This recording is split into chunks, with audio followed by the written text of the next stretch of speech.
ಕನ್ನಡ ರಾಜ್ಯೋತ್ಸವನ್ನ ಆಚರಣೆ ಮಾಡಬೇಕು, ಕನ್ನಡ ಪ್ರೀತಿ ಅಂತ ಹೇಳಿದ್ರೆ ಕೇವಲ ಪೇಪರ್ ಅಲ್ಲಿ ಮಾತ್ರ ಕಾಣಿಸುತ್ತೆ, ಪ್ರಾಕ್ಟಿಕಲ್ ಆಗಿ ಕಾಣಿಸಲ್ಲ. ಹೌದು, ಮೊದಲನೇದಾಗಿ ನಾವೆಲ್ಲ ಕನ್ನಡಿಗರು ಅಂತ ಹೇಳಿದ ತಕ್ಷಣ ನಮ್ಗೆಲ್ರಿಗೂ ಕೂಡ ಹೆಮ್ಮೆ ಆಗುತ್ತೆ.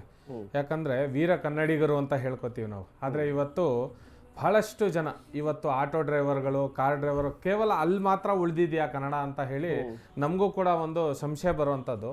ಈ ನಾಡು ನುಡಿ ವಿಚಾರ ಬಂತು ಅಂತ ಹೇಳಿದ್ರೆ ಗಂಗಾ, ಚೌಡ, ಚಾಲುಕ್ಯ, ರಾಷ್ಟ್ರಕೂಟ, ಹಕ್ಕಬುಕ್ಕ, ಗಂಡುಗಲಿ ರಾಮ, ಕೆಂಪೇಗೌಡ, ಹೈದರಲಿ, ಟಿಪ್ಪು, ಪುಲಕೇಶಿ, ನುಪ್ಪುತುಂಗ, ಶಾತವಾದ, ಅತ್ತಿಮಾಬೇಗ್, ಚಂದ್ರಗುಪ್ತ ನಾಯಕ, ಬೆಲವಡಿ, ಮಲ್ಲಮ್ಮ, ಕುವೆಂಪು, ಕಾರನ್, ಕಾರ್ನಾಳ್, ಕಂಬಾನ್, ಅನಂತಮೂರ್ತಿ, ಗೋಕರ, ಶರಣರ, ದಾಸರ, ಸಂತರ, ಮನಿಯರ, ಜನಪದರ, ಜನಸಾಮಾನ್ಯರ ಹೆಮ್ಮೆಯ ನಾಡು ನುಡಿ ಕನ್ನಡ ಕನ್ನಡ ಕನ್ನಡ ಅಂತ ಹೇಳ್ತೀವಿ.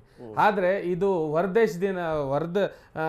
ಸ್ಟೇಟಿಂದ ಬಂದು ಇವತ್ತು ಏನು ಮಾಡಿದ್ದಾರೆ ಅಂದರೆ ಇಡೀ ಕರ್ನಾಟಕವನ್ನೇ ಇವ್ರು ಆಳೋರ ಥರ ಆಗ್ಬಿಟ್ಟಿದೆ. ಯಾಕಂದರೆ ಎಲ್ಲವನ್ನೂ ಕೂಡ ಖಾಸಗೀಕರಣ ಮಾಡೋದ್ರಿಂದ ಇವತ್ತು ಸರ್ಕಾರಕ್ಕೂ ಕೂಡ ನಾಚಿಕೆ ಬರುವಂಥ ಕೆಲಸ. ಯಾಕಂತ ಹೇಳಿದ್ರೆ ಇಲ್ಲಿಂದ ಇಲ್ಲಿಂದ ನೀರು ಕುಡಿತಾ ಇದ್ದೀವಿ ಅಂತ ಹೇಳಿದ್ರೆ ಇದೇ ಪಕ್ಕದ ರಾಜ್ಯಕ್ಕೆ ಹೋಗಿ ತಮಿಳ್ನಾಡಲ್ಲಿ ಅವ್ರು ತಮಿಳ್ನಲ್ಲೇ ಮಾತಾಡ್ತಾರೆ, ನಮಗೂ ಅರ್ಥ ಆಗಲ್ಲ, ನಾವು ಅವ್ರಿಗೆ ಉತ್ತರ ಕೊಡೋಕ್ಕೂ ಆಗಲ್ಲ. ಅದೇ ಇಲ್ಲಿ ನೀವು ಹೋಗಿ ನೋಡಿ, ಈ ಸೇಟುಗಳು ತುಂಬಿಕೊಂಡಿದ್ದಾರೆ, ಈ ದಿಲ್ಲಿಯವರು ಬಂದು ಫುಲ್ ಆಗಿಬಿಟ್ಟಿದ್ದಾರೆ, ಯು ಪಿ ಬಿಹಾರ್ ಅವರು ಇವತ್ತು ನಿಮ್ಗೊಂದು ದಾಖಲೆ ಸಮೇತ ತೋರಿಸ್ತೀನಿ.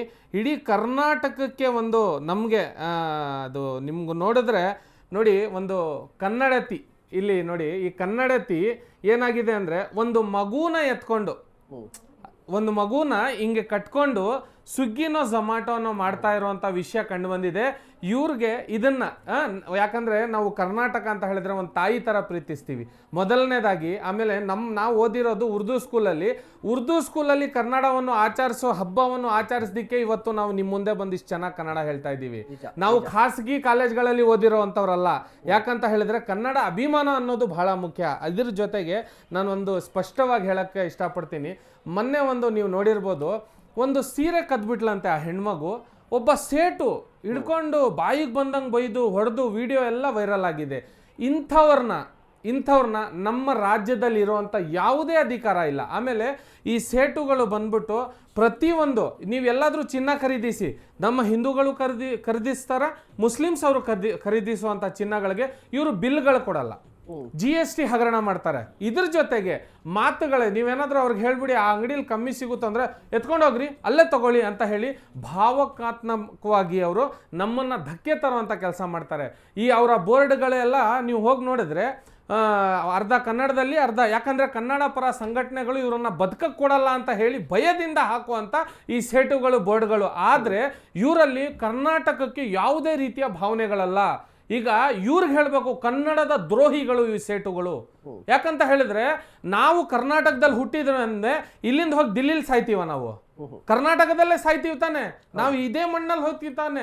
ಈ ಮಣ್ಣಿಗೆ ಒಂದು ಚೂರು ಪ್ರೀತಿ ಇಲ್ದಿರೋರು ಇವತ್ತು ನೀವೆಲ್ಲಾದ್ರೂ ಹೋಗಿ, ಈಗ ಬ್ಯಾಂಕಲ್ಲಿ ಹೇಳಿದ್ರು ನಮ್ಮ ಲೀಡ್ರು, ನಾನು ಒಂದು ವಿಷಯ ಹೇಳಕ್ಕೆ ಇಷ್ಟಪಡ್ತೀನಿ. ಹಳ್ಳಿಗಳಲ್ಲೆಲ್ಲ ಬ್ಯಾಂಕಲ್ಲಿ ಕನ್ನಡ ಮಾತಾಡಲ್ಲ ಅಂತ. ಈ ಬ್ಯಾಂಕ್ಗಳು ನಡೆಸ್ತಾ ಇರೋ ಮ್ಯಾನೇಜರ್ಗಳು ಯಾರಂದ್ರೆ ಹಿಂದಿಯವರು. ಇವ್ರ ಕೈ ಕೆಳಗಡೆ ಕೆಲಸ ಮಾಡುವಂತ ಡಿಗ್ರಿ ಆಗಿರುವಂತ ಯುವಕರು ಕನ್ನಡಿಗರು. ಇವರು ಬಂದು ಉಸುಲಿಗೆ ಬರೋದು, ಯಾರು ಹುಡುಗರು ಕಳಿಸೋದು. ಇವ್ರ ಓನರ್ ಯಾರು ಅಂತ ಹೇಳಿದ್ರೆ ಅಂತಹ ಸೇಟುಗಳು. ಒಂದು ಕಾಲದಲ್ಲಿ ಈ ತರ ಬರುತ್ತೆ, ನಾವೆಲ್ಲರೂ ಕೂಡ ಅವ್ರಿಗೆ ಶರಣಾಗಬೇಕಾಗುತ್ತೆ. ಇದನ್ನ ಅವಕಾಶ ಕೊಡಬೇಡಿ. ರಾಜ್ಯ ಸರ್ಕಾರ ಯಾವುದೇ ಸರ್ಕಾರ ಬರಲಿ ಅದು ಮುಖ್ಯ ಅಲ್ಲ, ಕನ್ನಡಿಗರ ಭಾವನೆಗೆ ಧಕ್ಕೆ ಬರ್ದಂಗೆ ನಡ್ಕೊಳ್ಳೋದು ಅವ್ರು ಹೇಳಿದ್ರು ಅದನ್ನ ಇಂಪಾರ್ಟೆಂಟ್ ಅಂತ. ಇದ್ರ ಜೊತೆಗೆ ಇನ್ನೊಂದು ದೊಡ್ಡ ಸ್ಕ್ಯಾಮ್ ಅಂತ ಹೇಳ್ಬೋದು ನೀವು ಇದಕ್ಕೆ. ಯಾಕಂತ ಹೇಳಿದ್ರೆ ನಿಮ್ಮ ಇವತ್ತು ಕನ್ನಡ ಎಲ್ಲಿ ಉಳಿದಿದೆ ಅಂದ್ರೆ ಈ ಟಿವಿ ಕೆಳಗಡೆ ಲೈನ್ ಹೋಗ್ತಾ ಇದೆ ನೋಡಿ, ಅಲ್ಲೇ ಕನ್ನಡ ಉಳಿದಿರೋದು. ಇನ್ನು ಬಸ್ಸಲ್ಲೂ ಹಿಂದೆ ನೀವು ಅಡ್ವರ್ಟೈಸ್ ಹಾಕಿದಾಗ ರಾಜ್ಯ ಸರ್ಕಾರದವರು ಅರ್ಧ ಇಂಗ್ಲೀಷಲ್ಲಿ ಅರ್ಧ ಕನ್ನಡದಲ್ಲಿ ಹಾಕಿರ್ತಾರೆ. ಇದು ಅವಶ್ಯಕತೆ ಇಲ್ಲ. ಯಾವುದಾದ್ರೂ ತಮಿಳ್ನಾಡು ಬಸ್ಸಿಗೆ ನೀವು ನೋಡಿದ್ದೀರಾ? ನೀವು ಯಾವುದಾದ್ರೂ ಅರ್ಧ ಇಂಗ್ಲೀಷಲ್ಲಿ ಅರ್ಧ ಕನ್ನಡದಲ್ಲಿ ಹಾಕಿರೋದು? ಕನ್ನಡ ಪರ ಅಂತ ಹೇಳಿದ್ರೆ ಕನ್ನಡಿಗರ ಪರವಾಗಿ ನೀವು ಸರ್ಕಾರ ನಡೆಸಬೇಕು. ಇದ್ರ ಜೊತೆಗೆ ಯಾವುದೇ ರೀತಿಯ ನೀವು ಸರ್ಕಾರಿ ಇದರಲ್ಲಿ ಹೋಗಿ ಶಾಲೆಗಳಲ್ಲಿ ಇವರೆಲ್ಲ ಆಚರಿಸಲ್ಲ ಕನ್ನಡವನ್ನು. ಈಗ ನೀವು ನೋಡಿರ್ಬೋದು, ಹರ್ ಘರ್ ತಿರಂಗ ಅಂತ ಹೇಳಿ ಮೋದಿಜಿ ಮಾಡಿದ್ರು.